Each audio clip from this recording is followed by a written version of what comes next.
आप लोगों ने अप्रॉक्स 5000 वुमेन्स को जी 7,000 के लगभग महिलाओं को। और आगे हमारा संकल्प है, आप जो देखेंगे तो हमारा संकल्प हमने बनाया है कि हम 1 लाख महिलाओं तक हमें पहुंचना है। क्या बात है, वर्ल्ड का लार्जेस्ट मास बनाया जाए। क्या बात। तो खादी के सहयोग से, अगेन यूपी खादी के सहयोग से हम लोगों ने पूरे जितने भी जिले हैं सबसे 2-2 मीटर कपड़ा हमने मंगाया, उसे जोड़ के हमने एक हॉट एयर बलून पे उसको डिस्प्ले किया। और क्या साइज रहा होगा उसका? वो 150 स्क्वायर मीटर था। वाह वाह। नमस्कार दोस्तों, मैं मनीष पंडित आप सभी लोगों का स्वागत करता हूं वरेनियम टॉक्स के हमारे आज के एपिसोड में। और आज हमारे साथ जो स्पेशल गेस्ट है, वैसे तो उनका नाम भी मनीष ही है, उनका नाम मनीष त्रिपाठी जी है और वो बहुत वेल नोन फैशन डिज़ाइनर हैं। बट उससे ज़्यादा स्पेशल बात जो हमें उनके अंदर लगती है और बहुत सारे लोगों को लगती होगी, उससे ज़्यादा स्पेशल बात और सौभाग्य उनका ये है कि उनको अयोध्या में भगवान श्री राम लला की ड्रेस बनाने का सौभाग्य प्राप्त हुआ है। तो ये हमारे लिए भी सौभाग्य की बात है कि हम मनीष जी से मिल रहे हैं। हेलो सर, कैसे हैं? नमस्कार जी, जय श्री राम। सर वैसे आप रहने वाले कहाँ के हैं? मैं रहने वाला अवध प्रांत का ही हूँ और अयोध्या से लगभग 54 किलोमीटर दूर हमारा ननिहाल और घर पड़ता है, दरियाल पड़ता है। और वैसे माता पिता लखनऊ में रहते हैं जी। और मेरी पढ़ाई परवरिश भी लखनऊ से हुई है और 2005 से मैं दिल्ली में हूँ।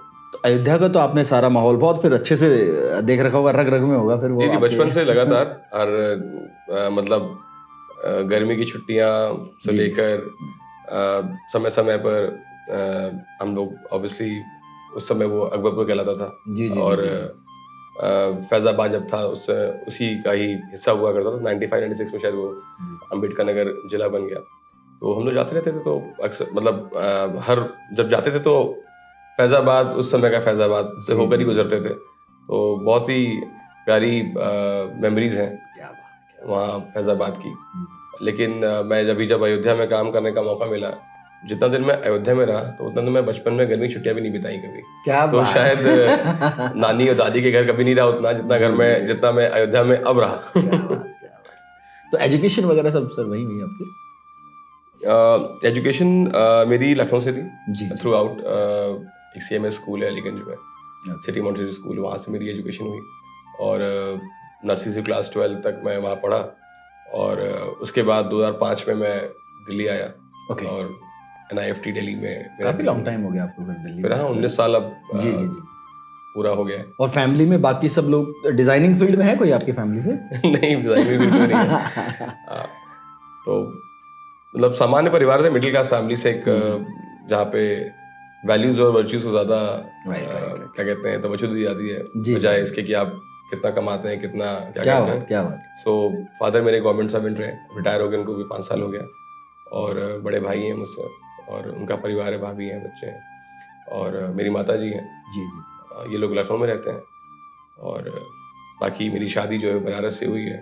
तो हम लोग कहते हैं कि पत्नी काशी से, मैं अयोध्या से। उत्तर प्रदेश घेरा हुआ आप लोगों ने। तो उनके भी परिवार में उनके 2 भाई हैं, एक US रहते हैं, एक बनारस में ही है, उनका अपना हॉस्पिटल है। हमारे जो फादर इन लॉ हैं वो भी रिटायर्ड ब्यूरोक्रेट हैं, शिक्षा विभाग में रहे। क्या बात। तो परिवार यही है। और जैसे फैमिली बैकग्राउंड नहीं था आपको, तो फिर आप इस फील्ड में मतलब कैसे आए? फैमिली बैकग्राउंड एक्चुअली क्या है कि बचपन से थोड़ी रुचि थी कुछ अलग करते रहने की। और कभी रियलाइज होता ना कि बचपन में जैसे जब शायद कोई भी एक सामान्य परिवार का बच्चा हो जानेगा कि जब आप होली का माहौल होता है तो एक किसी को जिम्मेदारी मिलती है छोटे बच्चे को कि होलिका दहन करनी है। अच्छा। इस बच्चे को, जिसको लगता है कि जन्माष्टमी है तो चार घर की जिम्मेदार सा। फिर लगता था कि किसी ऐसे बच्चे को जिम्मेदारी मिले कि जो रावण बना के जलाए। क्या बात है। तो शायद मैं वो लड़का था उस समय अपने मोहल्ले कॉलोनी का।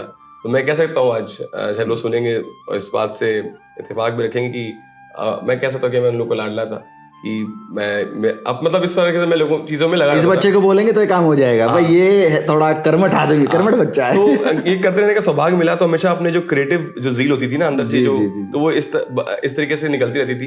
प्लस स्कूल का बहुत बड़ा सहयोग था। स्कूल में स्कूल में पढ़ा मैं, तो वहाँ के टीचर्स काफी प्यार करते थे, काफी मानते थे और काफी आत्मीयता रखते थे मेरे साथ। और मुझे बहुत सारे ऐसे मौके दिए गए कि जहाँ पर स्कूल के लिए अभी आज जब अपनी जर्नी को देखता हूँ तो लगता है कि वो जो चीज़ थी वो शायद वो जो भरोसा मुझे, चाहे मेरे कॉलोनी के लोग ने, मेरे सहयोगी ने, मेरे परिवार ने, या मेरे स्कूल ने जो मुझे मेरे पे वो भरोसा दिखाया, वो शायद एक बहुत बड़ा चीज़ था, एक बहुत बड़ा कैटलिस्ट था मेरे कॉन्फिडेंस को बूस्ट करने के लिए, कि जिस चीज़ के ऊपर इंतजाम पूरा मोहल्ला कर रहा है कि आज होलिका जलनी है, तो उसका इंतजाम एक 12 साल का 13 साल का लड़का कर रहा हो, तो मुझे आज शायद वो छोटी सी चीज़ होगी, बट मुझे लगता है कि मैंने कहा शायद उस दिन कॉन्फिडेंस मेरा बहुत हाई हो गया था। जिस दिन सबने तय किया कि आज चलो आज रावण जलाएंगे हम लोग, मिलके जलाया जाएगा, तो रावण बनाने की जिम्मेदारी मिल गई। उस समय शायद मैं क्लास 6th या 7th में रहा हूँगा, तो लगा कि अरे यार ये तो बड़ी जिम्मेदारी का काम है, और उसका सब वेट कर रहे हैं, पूरा मोहल्ला वेट कर रहा है। तो मुझे लगता है कि वो छोटी छोटी जो चीज़ें थी जो बचपन में करी, उनका एक बहुत बड़ा एक छोटी छोटी जिम्मेदारियां कहीं ना कहीं एक इंस्पिरेशन बन गई, अपने लिए एक मोटिवेशन बन गया कि हाँ ये तो कर सकते हैं। तो लगा ना कि आपके अंदर अपने आप एक जिम्मेदारी का भान धीमे धीमे होता चला गया। ठीक है। और अगर आप फैशन डिजाइनिंग वाली फील्ड में नहीं आते तो प्लान बी भी था क्या कोई? सर देखिए बचपन में अभी ऐसे बोलूंगा तो अजीब लगेगा। थोड़ा पॉपुलर होने का मन था बचपन में, तो मुझे लगा कि पॉपुलर बनने के लिए उसमें 1999 में मैं आई थिंक मैं क्लास 7th में रहूंगा, 6th जी। तो उस समय करगिल की वॉर हो रही थी। ओके।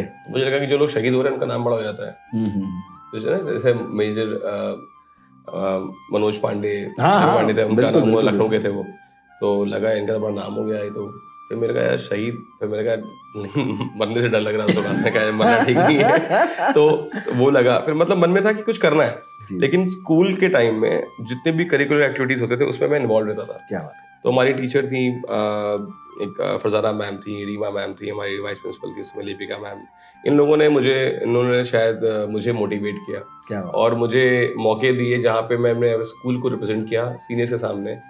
तो मुझे उस समय फरजाना मैम, अभी समय वो यूएस में है, अटलांटा में, उन्होंने मुझे उस समय बोला कि तुमने नाम सुना निफ्ट का?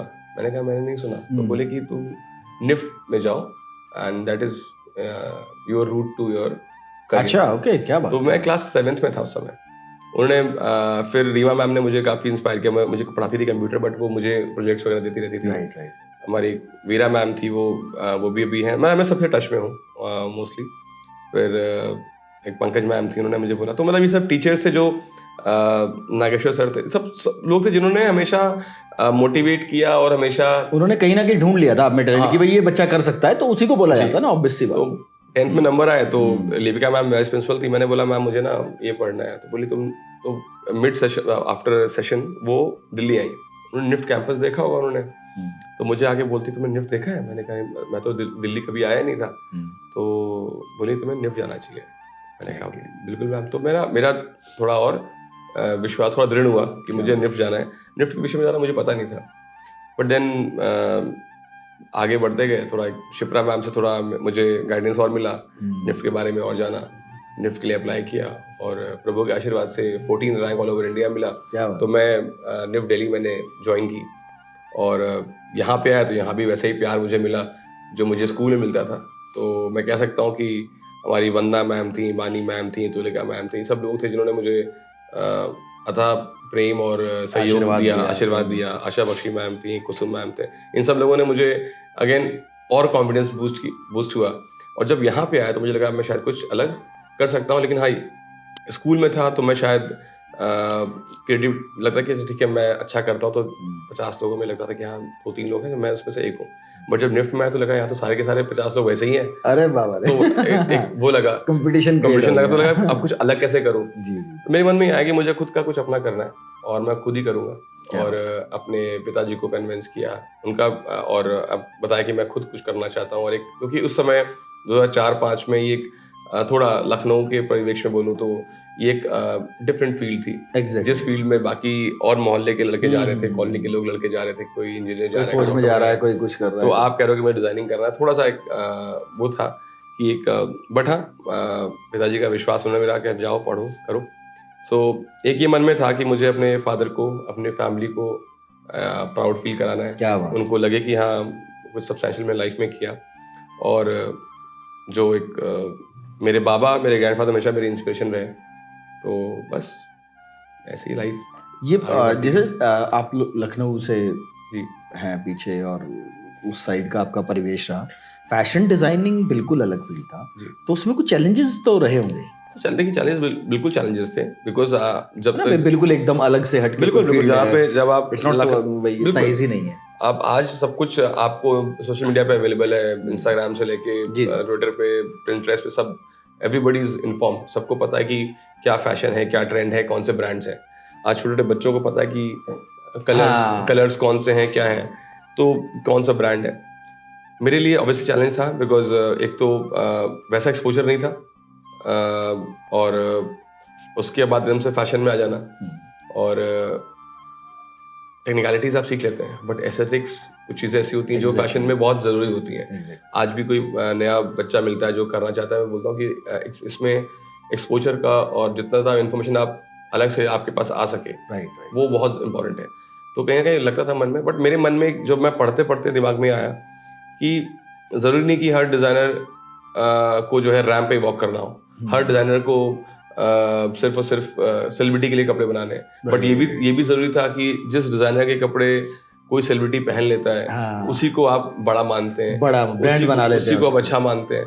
तो वो लाइफ में था यार, इनका भी तो कपड़े बनाने हैं। मेरे लिए वो डिफरेंट दुनिया थी कि बॉलीवुड कैसा दिखता है हमें नहीं पता था। मुझे लगा ये दूसरा कोई वर्ल्ड होता होगा। क्या बात, क्या जब बात, पहली क्या बार हमने मैं लोगों से मिला, तो मेरे लिए सररियल होता था। अरे अच्छा, मैंने आज इस फलाने एक्टर से मिला, अच्छा मैं फलाने क्रिकेटर से मिला। तो मेरे लिए वो मतलब वो एक अलग एक्साइटमेंट होता था, और लगता था कि आज होता नहीं ऐसे कि एक्साइटमेंट, हाँ, एक नींद ही ना आए achievements कि आ रहे हैं बाप यार, रे, मैं तो उससे इनसे मिला आज। तो ये होता था। बट फिर मुझे लगा कि फैशन, मुझे एक चीज़ का बहुत जिम्मेदारी का भान हुआ कि फैशन सिर्फ और सिर्फ आपके यश का और आपकी कमाई का जरिया नहीं है, बट आपके थ्रू 10 घर और चल सकते हैं, उसका जरिया जरूर है। क्या बात है सर, क्या ये बात मेरे है, मन में क्या है, बात, मतलब क्या ये कोई ये नहीं कि कैमरे के सामने बोल रहा हाँ, हूँ हाँ, हाँ, हाँ। ये मेरे इस फीलिंग को लेके ही मैं अपना सारा काम कर रहा था और आगे चल रहा था। तो ये लगा, और ये भी लगा कि जो डिजाइनिंग का काम है, वो डिजाइनिंग जो है, वो डिजाइनिंग अगर कोई पर्पस नहीं फुलफिल कर रही है तो डिजाइनिंग नहीं है।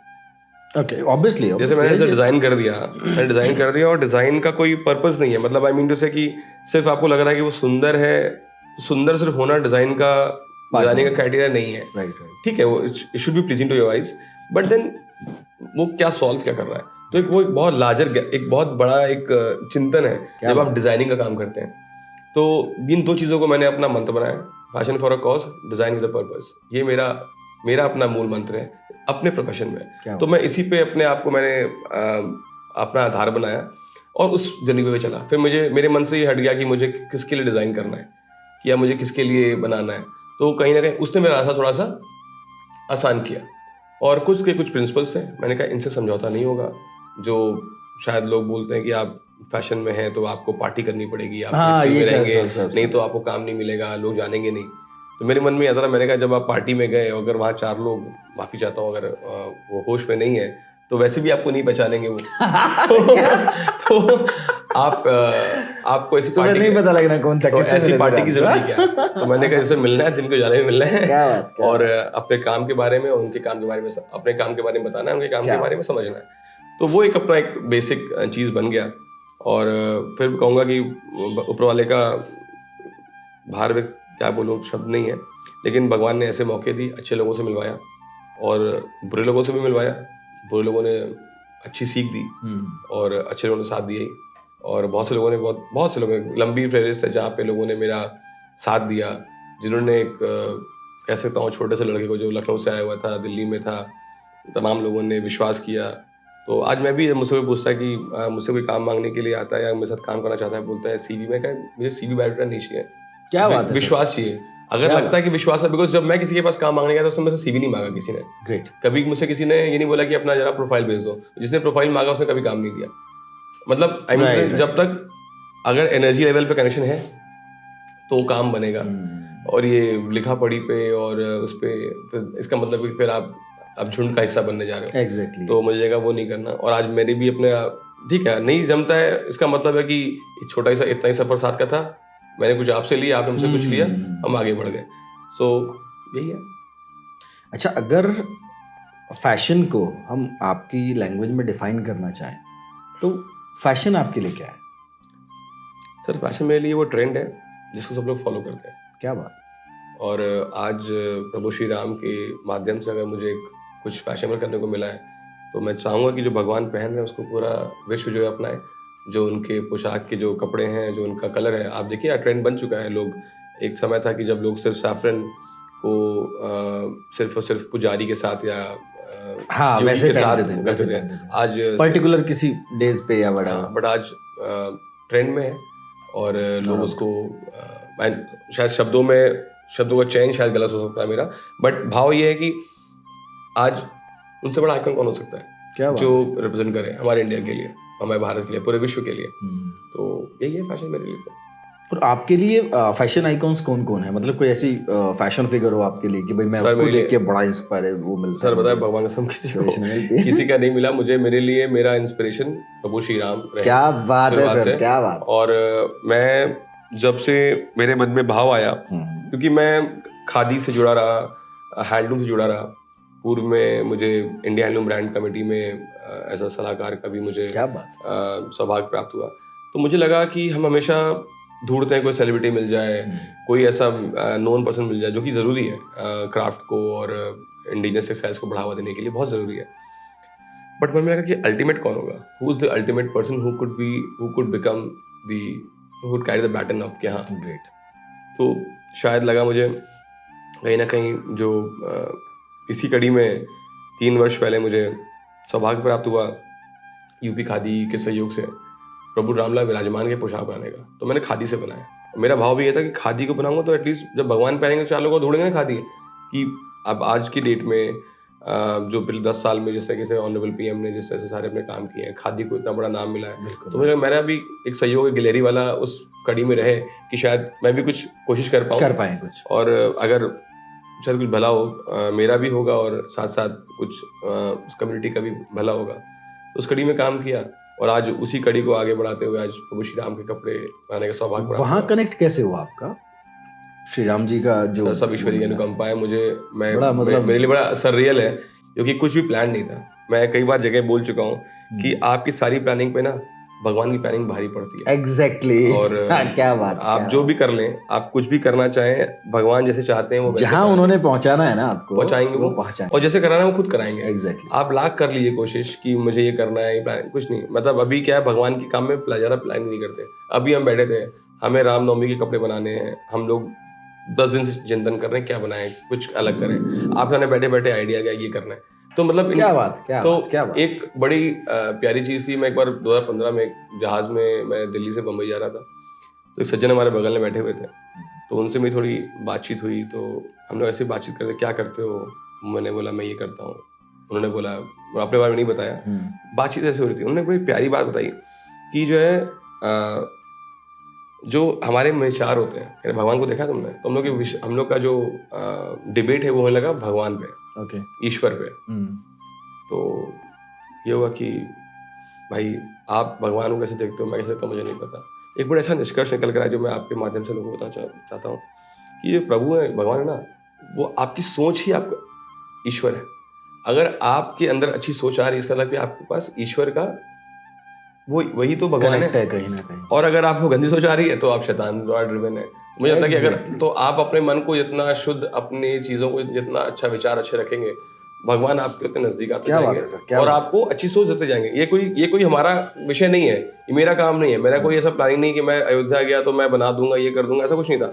ये ऊपर वाले के आशीर्वाद से उन्होंने सोच देते चले गए और मुझे से निमित्त मात्र किया कि यार यू आर द इंस्ट्रूमेंट, चलो ये सब तुम कर लो। जी। मैं नहीं होता, कोई और शायद करता, कोई ना कोई तो भगवान। हाँ, किसी ना किसी को तो सौभाग्य मिलना ही था। बट लेकिन भगवान ने वो सोच दी, तो मैं मानूंगा कि शायद कहीं ना कहीं भगवान ने वो सेवा का जो मौका दिया, उसमें ये अब आई डोंट नो कैसे शब्दों में डालूं, मुझे नहीं पता, क्योंकि क्या बात है। लेकिन मुझे लग रहा है कि वो जो 2015 का वाकया था जहाज का, जिसमें हम लोगों ने निकाला निष्कर्ष की सोच ही ईश्वर है। मतलब जो आप सोच रहे हैं और अगर अच्छा सोच रहे हैं, इसका मतलब कि आप ईश्वर से आप ईश्वर से नजदीक, ईश्वर आपके पास है। हाँ।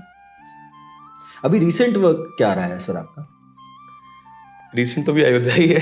अयोध्या प्रभु श्री राम की पोशाक। अच्छा, उसी में चल रहा है। हम लोग उसी में हैं और डेली प्रभु श्री राम की पोशाक रेडी हो रही हैं। आपने इंडियन आर्मी के लिए भी कॉम्बैट वो एक्चुअली क्या है कि क्योंकि मैं निफ्ट एलुमनाई रहा हूँ और निफ्ट के साथ कई सारे ऐसे प्रोजेक्ट्स हैं जो निफ्ट होते हैं, तो हम लोग हमारी सहभागिता उसमें रहती है। तो निफ्ट इंडियन आर्मी का जो प्रोजेक्ट था उसकी जितनी भी सैम्पलिंग हुई थी वो हमारे यूनिट से हुई थी, हम लोगों ने करा। और अगेन बहुत प्राइड फील होता है कि हमने वो किया। हमने पूर्व में अमरनाथ श्राइन बोर्ड के लिए भी डिज़ाइन किया और पीछे हमने IPL गवर्निंग काउंसिल BCCI के लिए भी डिज़ाइन किया। एशियन गेम्स में भी हमें मौका मिला जहाँ पे हम लोगों ने इंडियन कंटिजेंट के लिए पूरा कपड़े तैयार किए। क्या बात। नेशनल गेम्स के लिए हमने कपड़े तैयार किए और एशियन गेम्स के लिए भी ना, हाँ, 2022 हुई जी, जो भी अंजाव में हुआ था। तो ये सौभाग्य जितने भी मैं कह सकता हूँ कि जो नेशनल इंटरेस्ट के प्रोजेक्ट्स है वो हमें मिले और उसका हम लोगों ने मतलब मैं कह सकता हूँ कि हाँ अच्छे से उसको हम लोगों ने डिलीवर किया या बना के दिया। तो यही काम चल रहे थे।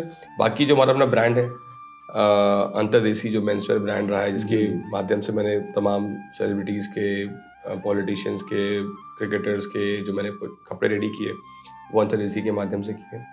और वुमेंस वेयर ब्रांड मेरा जो है, मेरी जो पत्नी रन करती हैं हाउस ऑफ तन्मया के नाम से, तो उसमें हम लोग अगेन bespoke वुमेंस वेयर की लाइन है जो रेडी कर रहे हैं।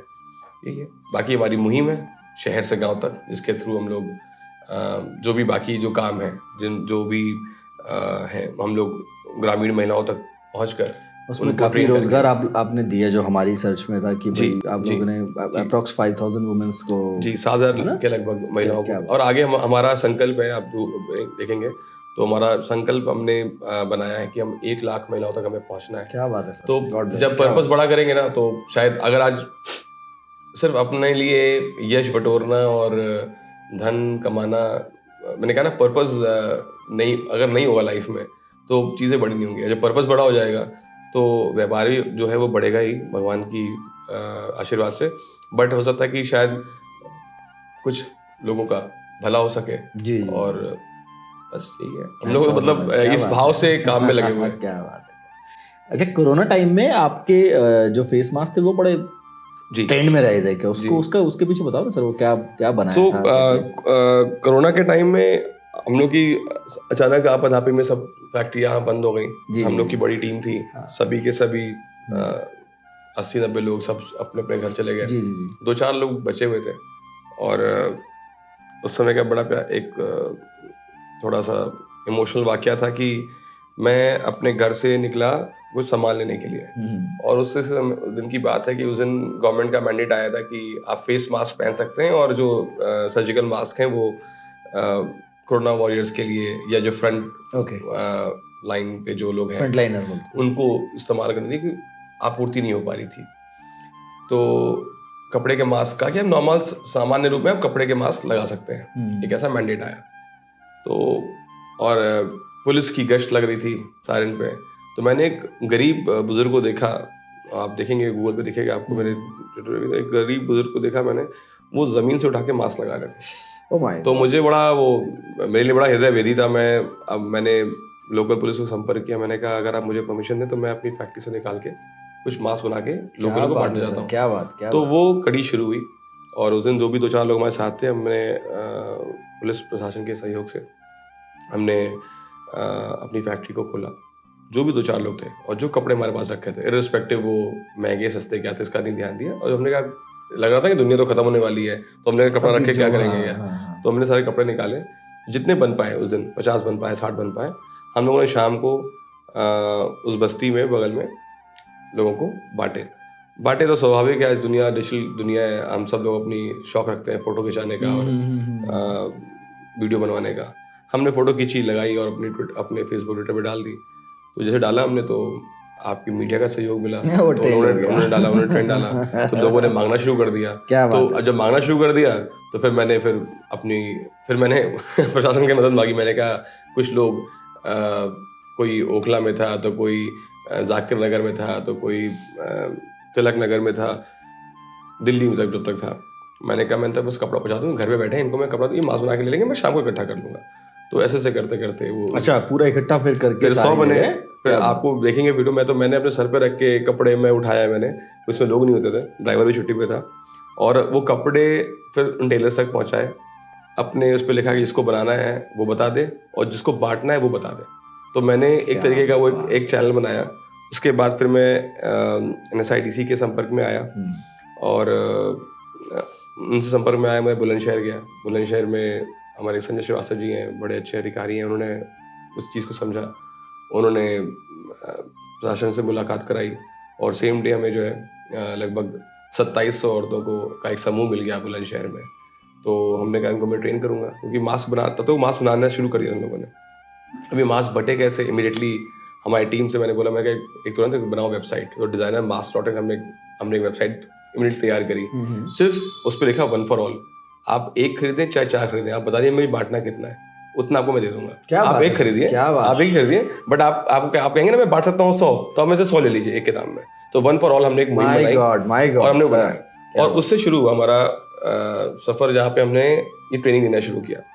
तो उसमें एक बड़ा अच्छा गांव था बुलंदशहर का, वहाँ पे बहन थी मोहसिना, उनका बड़ा अच्छा क्लस्टर चल रहा था, क्लस्टर, उनके साथ ट्रेनिंग हुई वहाँ। फिर आपकी मैं हमेशा तो बोलूँगा कि मीडिया कई बार जो है लोग मीडिया को बोलते हैं, जैसे भी बोलते हैं, उनका अपना विषय है, बट कहीं ना कई बार मीडिया आपको कई बार इंस्पायर भी करता है, आपको मोटिवेट भी करता है अच्छा और बड़ा करने के लिए। तो जब मीडिया ने बोला कि ये कर रहे हैं, तो मैंने कहा अगर कर रहे हैं इसका मतलब कोई 4 लोग के 10 लोग की उम्मीद जुड़ गई है, अब तो और अच्छे से करना है। तो मैंने फिर और लोगों से, मैंने अपने बैचमेट से, अपने फ्रेंड से, अपने स्टाफ से, अपनी टीम से बोला यार हम लोग जो लोग आ सकते हैं वॉलंटियर कर सकते हैं, इस गांव जाएंगे, ट्रेन करेंगे। वो जो आपने मुहिम चलाई थी गांव से शहर तक, वो शहर से गांव तक, हाँ, उसके बाद यही तो ऐसे ना, फिर आदमी रहता है हीरो बनने का शौक चल जाता है ना, कई बार आपको अहंकार आ जाता है कि हम तो बहुत बड़ा काम कर रहे हैं। जी। तो ऐसा हुआ, उस अहंकार मेरा टूटा भी। तो अच्छी बात है कि जो उस गांव की महिलाओं ने मास्क बनाए, उस मास्क को एक बड़ी रिप्यूटेड पत्रिका ने ग्लोबल प्लेटफॉर्म पे वर्ल्ड के टॉप 10 में शामिल किया, जहाँ पे लुई विटॉन और सुपरड्राई से ब्रांड नंबर 1 और 2 पे थे। 6ठे नंबर पर स्थान उस ग्रामीण महिला का बनाया हुआ मास्क को भी प्राप्त हुआ। मुझे लगता है वो बहुत बड़ा एक अचीवमेंट था, मेरे लिए नहीं, उन सभी महिलाओं के लिए। और जब हम ये कड़ी में जुड़े तो मैंने कहा सब लोग खाना बना रहे हैं, हम खाना भी चलो खिलाते हैं। तो मैं जब खाना खिला रहा था तो मैंने उसकी वीडियो बनाई। तो मुझे क्या लोग मेरे डिसीजन कि यार ये मतलब खुद को लगा क्या बेवकूफ़ी कर रहे हो, मतलब खाना खिलाने का कौन वीडियो बनाता है ना, मतलब लोग बना के डाल लेते हैं, बट मुझे लगा कि शायद मैंने अच्छा नहीं किया ये। और एक आदमी वहाँ से गुजर रहा था, एम्स की बात है, एम्स के पास में एक आदमी गुजर रहा था। तो उसने मुझे बोला कि रोटी तो खिला दोगे आप, एक दिन खिलाओगे ना, कल क्या खाऊंगा, कितने दिन खिलाओगे। तो मुझे उसने लगा शायद इसने कुछ मतलब बहुत ही कटाक्ष किया, और उसने मुझे थोड़ा सा हिलाया। उस दिन हमने अपनी मुहिम बनाई शहर से गाँव तक। क्या बात। वो उसी के बाद हम पहुंचे बुलंदशहर। तो मैंने कहा कि ये लोग अब तक गांव से, क्योंकि सब पलायन कर रहे थे वापस, हमने पहले लोग गांव से शहर आते थे नौकरी की तलाश में, रोजगार की तलाश में, अब हम लोग शहर से वापस पहुंचते हैं गांव, इनको वहां पे जाकर रोजगार देते हैं। क्या बात। और जब ये सब हो रहा था तो मेरा सोच यही था, कैसे मैं इंडियन टेक्सटाइल्स से बने हुए मास्क ही बनाऊंगा। मुझे पॉलिस्टर यूज नहीं करना था, कॉटन, सूती, इक्कत, अजरक, जो कपड़े यूज करता था उन्हीं के मैंने मास्क बना के लोगों को पहनाए। और डिजाइन पाठशाला भी आपने, डिजाइन पाठशाला, ये सब कहते हैं ना, वो एक से बाद निकलता चला गया। अब जब गांव में जा रहे हैं, गांव में ट्रेनिंग करा रहे हैं, तो अब जो वहाँ की बहनें काम कर रही हैं, तो अब उनके बच्चे भी, तो अब स्कूल बंद है जी, तो उनके बच्चे वहाँ पे, अब अगर वो काम कर रही हैं तो बच्चे देने बाएं इधर उधर वो हैं, तो उनको लगता है कि उनका ख्याल कौन रखेगा। माँ का मन तो माँ का होता है, वो उसका लगता है कि मेरा बच्चा। तो हमें लगा जब तक ये ट्रेनिंग कर रही हैं, इसी भी चलो इनके बच्चों को भी कुछ क्रिएटिव एजुकेशन का काम दे देते हैं। अब ये स्कूल खुलेगा तो बाकी तो पढ़ेंगे ही पढ़ेंगे जो इनको पढ़ना है, बट इनको कुछ क्रिएटिव करवाते हैं। तो उसी में क्या नाम का डिजाइन पाठशाला, जहाँ पे रिसाइकलिंग से, कुछ डीकंस्ट्रक्शन से, कुछ कलर से, कुछ पेंटिंग से, कुछ छोटी छोटी एक्सरसाइजेस हम उनको कराते रहे।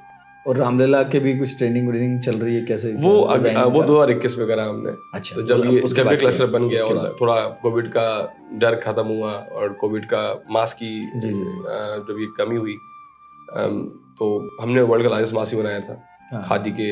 नेक्स्ट क्वेश्चन वही था। तो हमने बनाया, उसका भी किसी, बिकॉज जो महिलाएं लगी थी वो काम बना रही थी। जी। तो अब हमें लगा कि अब आगे क्या भाई, एक सेक्शन सेट हो गया, धीमे करते करते इनको कुछ काम देना है। तो हमने कहा इनके एफर्ट्स को ग्लोरीफाई करने के लिए, इनके एफर्ट्स को ग्लोबल प्लेटफॉर्म पे पहुंचाने के लिए वर्ल्ड का लार्जेस्ट मास्क बनाया जाए। क्या बात। तो खादी के सहयोग से, अगेन यूपी खादी के सहयोग से हम लोगों ने पूरे जितने भी जिले हैं सबसे 2-2 मीटर कपड़ा हमने मंगाया, उसे जोड़ के हमने एक हॉट एयर बलून पे उसको डिस्प्ले किया। और क्या साइज रहा होगा उसका? वो 150 स्क्वायर मीटर था। वाह वाह रे। वो पूरा हॉट एयर बलून पे वो Obviously. उस पे वो हमने उसको डिस्प्ले किया और ऑनरेबल सीएम साहब ने उसको लॉन्च भी किया। जी जी। उसके बाद फिर लगा कि तब मैंने रामलाल विराजमान के पोशाक बनाए, तो मुझे फिर लगा कि अगर ये बना है तो ये तो रोज ही बनना है, और अगर प्रभु की इच्छा है ऐसी, अगर उन्होंने इस नकार के लिए प्रति निमित्त किया है, तो क्यों ना भगवान के काम से प्रजा का भी थोड़ा भला हो जाए, भक्तों का भी भला हो जाए।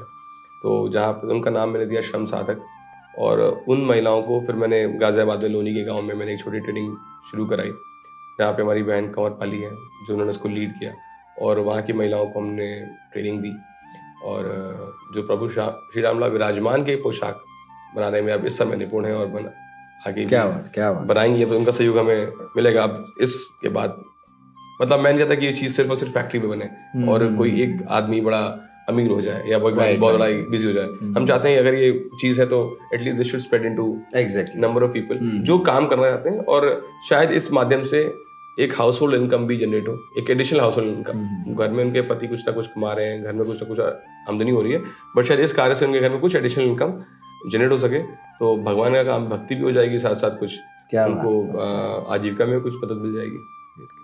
अच्छा, अमरनाथ प्रोजेक्ट के बारे में भी थोड़ा बताइए, वो क्या है? वो थोड़ा बड़ा उत्सुकता में जानने। नहीं, अमरनाथ प्रोजेक्ट तो क्या था कि अमरनाथ श्राइन बोर्ड के जो निफ्ट के पास अगेन डिजाइनिंग का आया था, तो उसमें अगेन मुझे डिजाइनिंग करने का सौभाग्य प्राप्त हुआ। ये किस वर्ष की बात है? ये 2021 की बात है। अच्छा, ये लास्ट। ओके, 21-22 की बात है। 22 की, सॉरी, 21-22 में, तो उनके लिए हमने डिजाइन किया। तो मतलब मुझे कहीं ना कहीं अब भगवान के कार्यों से जुड़ने का मौका मिल रहा है, तो वही कह रहा हूँ, मुझे अभी एक ऐसा फीलिंग आ रहा है कि मैं किसी संत महात्मा के पास बैठा हूँ, बड़े प्यारे प्यारे से बोल। नहीं, I am not talking about कि भाई आप सिर्फ सारी वो बातें कर रहे हैं, आप डिजाइनिंग तो ऑब्वियसली बहुत क्लास करते हो, उसके साथ साथ जो एक ह्यूमन बीइंग वाली गुड फील्स है ना, वो बहुत अच्छी है आपके साथ। सर, हमें लगता है कि किसी भी प्रोफेशन का जिम्मेदारी है, आप मीडिया में हैं, आपकी जिम्मेदारी है कि आप अच्छी चीजें लोगों तक पहुंचाएं, ग्रेट, अच्छे भाव लोगों तक पहुंचा सकें। मेरा काम, मैं डिज़ाइनर हूँ, मुझे लगता है कि मैं अपने काम में कैसे लोगों का मेरे काम के थ्रू भला हो सके। कैसे हो सके? कोई आदमी अगर सुरक्षा में है, वो चाहेगा कैसे समाज में कोई गलत काम ना हो, जो न्यायालय में कैसे कोई गलत न्याय ना हो। कोई आदमी की जो जिस जगह है, जो जिस भी प्रोफेशन में है, वो मैं समझता हूँ कि हर किसी को ये बोध होना चाहिए कि हमारे, ये नहीं कि हर कोई प्रोफेशन छोटा या बड़ा या वो है, हम जिस भी जगह बैठे हैं हमारे पास एक जिम्मेदारी है अपने समाज को, अपने आसपास के लोगों का को ठीक रखने की और उनके लिए कुछ कर पाने की।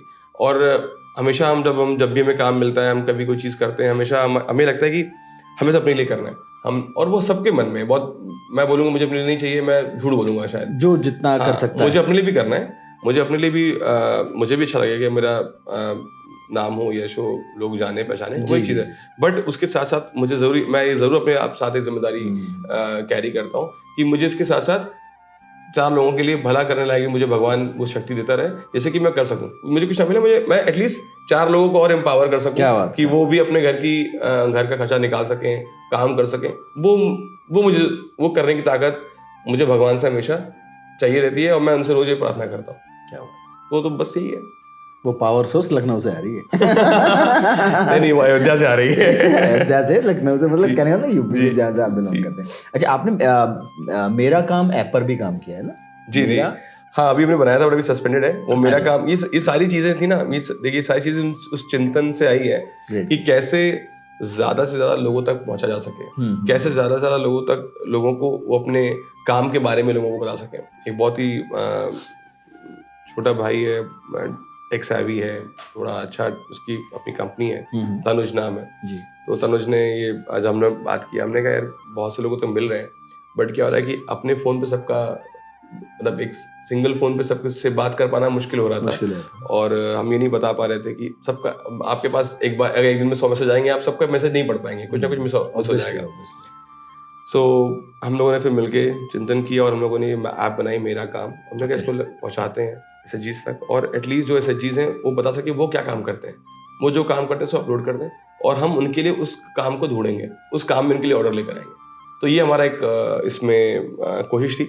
तो अभी वापस से, बिकॉज बीच में जो कुछ फंड की कमियां थी, कुछ पर्सनल इश्यूज रहे, और ऑब्वियसली सब कामों में क्योंकि हमने किसी से कोई अनुदान नहीं लिया, हमने किसी से कोई पैसे नहीं लिए, सेल्फ मेड, सेल्फ स्पॉन्सर्ड और सेल्फ एक तरीके से खुद से करा हुआ चीज़ें। क्योंकि आप किसी से पैसा ले लेंगे तो फिर वो आदमी बोलता है कि पैसे के लिए कर रहे हैं, तो वो सब नहीं था। तो जितना हमारे पास जितने भी रिसोर्सेज थे, वॉलंटियर्स के थ्रू या अपने कुछ की खुद सेविंग्स, उन्हीं के थ्रू हमने इन चीज़ों को काम किया और उसी के थ्रू ये काम चला। तो अब फर्दर अब आगे इसको ले जाते हुए कोशिश करेंगे कैसे इसको सस्टेनेबल बनाया जा सके, कैसे इसको ऐसा चले कि बस चलता रहे लोगों जी अब मेरे मैं ही नहीं, लोगों तक पहुंचता रहे, बेसिकली फायदा होता रहे किसी को इससे ना। जी। फिर अपने आप को आप लेटेस्ट अपडेट कैसे रखते हैं? मतलब कोई बेसिकली कोई फॉर्मूला अपनाते हैं या फिर उसमें कंटिन्यूटी में रखते हैं अपने आप को? सर कोई फॉर्मूला नहीं है। देखिए एक्चुअली जैसे भगवान श्री राम का काम किया तो मेरे लिए वो पल बहुत बड़ा पल था, मेरे लिए सररियल था। मैं जिस दिन प्राण प्रतिष्ठा हुई 22 तारीख को, मैंने अपने पति से, जब अपनी मदर से, अपनी वाइफ से बात करने के बाद, क्योंकि मैं अयोध्या में उसमें अकेला था, मैं अपनी गाड़ी में था और मैंने अपने ड्राइवर को बोला तुम भी जाओ। मैं थोड़ी देर बैठ के ना, सिर्फ 2 घंटा मैंने कहा मैं अकेले बैठा चाहता हूँ। क्या बात है। कि सोच के कि अच्छा ये काम हो गया, अगर भगवान ने मुझसे ये काम करा, इसका मतलब इससे आगे कोई बड़ा मकसद है। ये काम सिर्फ ये नहीं कि आपने काम कर लिया 4 जगह, आपको 4 जगह से नहीं होता है, 4 जगह से आप पूछे जाएंगे, वो एक मोमेंट होगा। आत्मचिंतन किया बेसिकली उस दिन आपने। मिला कि इसका मतलब अगर ये काम भगवान ने कराया, इसका मतलब है कि इसके पीछे कुछ और बड़ा रीजन हो सकता है जो भगवान शायद करना चाहते हो। तो अब उस पर कार्य चल रहा है। तो मैं श्रम साधक बनाने पे अब पूरा एक कर रहा हूँ, शुभ अष्टम पे काम कर रहा हूँ। तो मेरे लिए लगता है कि मुझे वो मेरे लिए बहुत ज़रूरी है, किसी के लिए भी बहुत ज़रूरी है कि जो वो मोमेंट आपको जिस समय आप अचीव करते हैं, क्योंकि कोई कुछ भी कभी अचीवमेंट नहीं होता है। कुछ भी कभी success, it's not success, it's not achievement, it's all small milestones. आपको कभी छोटा कभी बड़ा, आप एक पड़ाव पे पहुंचे। हाँ, डेस्टिनेशंस हैं अपनी अपनी छोटी छोटी। आप एक पड़ाव पे पहुंचे, अब इस पड़ाव पहुंच के आगे क्या चीज़ है वो देखना। अगर आप उस पड़ाव पे पहुंच गए तो फिर आप वहीं पे, फिर तो आपने अगर आपके ऊपर किसी ने विश्वास किया है कुछ, आप ये तो आपका विषय था, ये सिर्फ मेरा अपना एक पर्सनल अचीवमेंट हो जाता कि मैंने प्रभु श्री राम के पोशाक को बनाया। बट अगर प्रभु श्री राम ने ये विश्वास जताया, ये मुझसे ये कार्य करवाया, इसका मतलब है कहीं ना कहीं कोई बड़ा मोटिव इसके पीछे, जो शायद वो करना चाहते हैं, ये चाहते हैं कि आप उसका बोध करो। मैंने कहा ना, सोच देने का काम भी प्रभु का है। तो अगर उन्होंने सोच दी तो ऐसा नहीं कि हम उसको सेलिब्रेट कर रहे हैं और हमने वो करना शुरू सेलिब्रेट किया, खुश हम रहे, बट देन उसी दिन से, सेम रात से मैं आगे की तैयारी करने लग गया। मुझे आगे क्या करना है, जिससे कि अगेन प्रभु श्री राम विराजमान हो चुके हैं, राजा अपने महल में पहुंच चुके हैं, तो प्रजा का भला कैसे हो। जी। तो मैं कहूँगा कि राजा के लोगों को सोचना पड़ेगा। क्या बात है। अच्छा, जैसे आपने स्टार्ट किया अपने आप को, भाई डिफरेंट फील्ड से आए, बहुत सारे बच्चे हैं लोगों को देखकर अपने इंस्पिरेशन रेडी करते हैं। कुछ लोग आपको भी फॉलो करते होंगे, बच्चे जो नए नए हैं, उनके लिए आप क्या कहना चाहोगे? बेसिकली फैशन उनके लिए क्या होना चाहिए, या उनके लिए क्या गाइडलाइंस होनी चाहिए कि भैया फैशन फॉलो करो, ऐसे बनो, ऐसे करो, ये कुछ? देखिए, जो भी कोई भी है, कोई भी, नॉट ओनली फैशन, किसी भी प्रोफेशन में हो, आप किसी को कॉपी मत करो। किसी को ना, don't make your own style, make your own style. और आप क्या होता है ना, हम दूसरे को पढ़कर, दूसरे को जानकर ना, हम उसकी तरह बनना चाहने लगते हैं। उसकी कहानी, उसकी जर्नी कुछ और है। एग्जैक्टली। उसका इंस्पिरेशन कुछ और उसके एक्सपीरियंसेस भी कुछ और है सर। हाँ। आप सोचो कि आप वही ना, कि आप जब तक आप ना सरेंडर्ड लाइफ नहीं जिएंगे, जब तक आप ना अपने आप को सरेंडर नहीं करेंगे, भगवान को समर्पित नहीं करेंगे, आपको दिक्कत आती रहेंगी। आप लोगों से वही ना कि आदमी भूल जाता है कि हम सब बचपन से सुनते आ रहे हैं स्कूल में, असेंबलीज में, कि परमात्मा अंदर है, ईश्वर हमारे साथ है। हम ना वो सब छोड़ के ना, हम दूसरों से भटकते हैं। We go to a counsellor, we go to somebody else to ask and seek help. आप 15 मिनट बैठ के ना आप चिंतन कर लीजिए, आपको अपना आंसर खुद मिल जाएगा। यूजुअली हम खुद से झूठ बोलने लगते हैं। हम खुद को, हमसे अच्छा हमें कोई नहीं जानता है। तो मैं समझता हूँ कि अगर हम थोड़ा सा समय ना आत्मचिंतन पे कर लें, तो हमें अपने जीवन के रास्ते अपने आप मिल जाएंगे। और जब आप सरेंडर्ड लाइफ जिएंगे, तो ईश्वर खुद खड़े होकर आपकी चीज़ों को पूरा करेंगे, जो आप चाह रहे हैं, जो कि सही है, सही मायने में आपके लिए सही है और सही मायने में आपके लोगों के लिए सही है, वो प्रभु खुद करवाएंगे। तो ये चीज़ हम भूल जाते हैं। तो मैं ऐसा नहीं कि मैं कोई स्पिरिचुअल टॉक देने की कोशिश कर रहा हूँ कि यार नहीं यार, genuine बात। आपको जो करना है, कहीं जगह सुनते हैं कि भगवान कहते हैं आप अपना काम करते रहो, आपको नहीं पता कि किस समय कब प्रभु की कृपा हो जाएगी और आपको वो चीज़ें मिल जाएंगी। क्योंकि जब तक आपकी पात्रता नहीं बनेगी, जब तक आप उस लायक नहीं बनेंगे, जैसे आप स्कूल में एग्जाम देते हैं, जब तक आपके X परसेंटेज नहीं आएंगे आप नेक्स्ट क्लास में नहीं जा सकते। वैसे ही भगवान भी आपको तब तक आपसे वो कार्य करवाएगा जब तक वो नहीं जान जाएगा कि आप इस लायक बन चुके हो कि आपको कुछ दिया जाए। तो ये भगवान भी कराता है, मुझसे भी उन्होंने कराया, आपसे भी कराया, सबसे भगवान अपने लेवल पे कराते हैं। अच्छा, और आप अपने बारे में क्या सोचते हैं? आप सोचते हैं मेरे तो बस का ही नहीं है। तो आपके बस का नहीं है, बट भगवान के बस का बहुत कुछ है। तो आपने अपने ऊपर ले लिया ना, तो आपके तो मेरी औकात तो कुछ नहीं है ना। अपने आप को तो रेडी करो ना। मेरी भी कोई औकात नहीं है, मेरी भी कोई हैसियत नहीं है। क्योंकि मैं जब मैं बोल रहा हूँ, जब मैंने बोला मैं हूँ ही नहीं, वो तो भगवान की जिम्मेदारी है, भगवान जानते हैं। जब आप सरेंडर्ड लाइफ में आ जाएंगे ना, तो आपको अपने आप सोचना नहीं है, फिर वो आपके सामर्थ्य की बात ही नहीं रही, वो सामर्थ्य तो भगवान का लग जाएगा साथ में। तो अपने आप चीज़ आपकी सुगम और वो हो जाएंगी, आपको सोचना ही नहीं है। तो ये चीज़ हम बीच बीच में भूल जाते हैं। शायद इसको ध्यान रखेंगे तो अपने आप, जितने भी यंगस्टर्स हैं, जितने भी लोग हैं, किसी भी उम्र के एज हैं, आप ये रखिए, अपने आप चीज़ें होंगी। मतलब इसमें कोई बहुत बड़ी साइंस नहीं है, रॉकेट साइंस नहीं, कुछ नहीं है, बड़ी चीज़ है। क्या बात सर, क्या एनर्जी दी आपने हमें। We don't have words to speak out myself right now. बहुत अच्छा, आपसे बात करके हमें बहुत अच्छा लगा। लास्ट में हमारे वरेनियम टॉक्स के जो दर्शक हैं, जो देख रहे हैं, जो आपको मतलब हमें बड़ी जगह से वो आए कि हाँ भाई एक अच्छी सी चीज़ हम करना है, हमने भी बहुत सारा शेयर किया है कि भाई हम लोग क्या करने वाले हैं। तो उनके लिए आप कोई मैसेज क्या देना चाहेंगे? सब मैसेज देना तो बड़ों का काम है। मैसेज नहीं सर, नहीं, मैं तो जो आप बहुत अच्छा काम कर रहे हैं, लोग आपको फॉलो करते हैं, देखते हैं, हमें भी करते हैं, बट आपको किसी दूसरे वे में करते हैं, हमें किसी दूसरे। तो जो हमारी ऑडियंस चाहती है, जो उस टेस्ट का हम लोग काम करते हैं, उन लोगों के पास हम जाते हैं, जैसी हमारी पसंद होती है। तो वो जो लोग आपको देख रहे हैं, उनके लिए क्या मैसेज है? देखिए, मैं बस ये जानता हूँ कि जैसे मैंने पिछले सवाल में बोला आपको कि लाइफ बहुत डिफिकल्ट नहीं है, हम उसको डिफिकल्ट बना देते हैं क्योंकि हम कहीं ना कहीं अपने आप को ईश्वर से दूर कर देते हैं। हम अगर ईश्वर के साथ रह लेना और उनको अपना सब दोस्त बना लें। यूजली क्या होता है, हम सोचते हैं, बहुत से लोग ऐसे हैं जो पूजा पाठ डर में करते हैं, नहीं करेंगे ना तो भगवान, अरे यार ये कर देंगे तो हो जाएगा। भगवान को डरना क्यों है आपको? भगवान तो आप से अच्छा मित्र को आपको हो नहीं सकता। तो आप भगवान को अपना मित्र बना लीजिए। जब आपका मित्र आपका ईश्वर होगा ना, तो आपका कल्याण ही कल्याण है। इससे ज़्यादा मतलब ये एक अहम चीज़ है जो मैं समझता हूँ कि ये हर किसी जो भी आपके श्रोता हैं, जो भी आप और भी लोग जो आप जिन तक ये बात पहुँचे, मैं समझता हूँ ये मन में भाव रख लीजिए तो जीवन बहुत आसान हो जाएगा। क्या बात है sir, thank you so much sir. इतना आपने हमें अपना प्रीशियस टाइम हमें दिया। Thank you so much.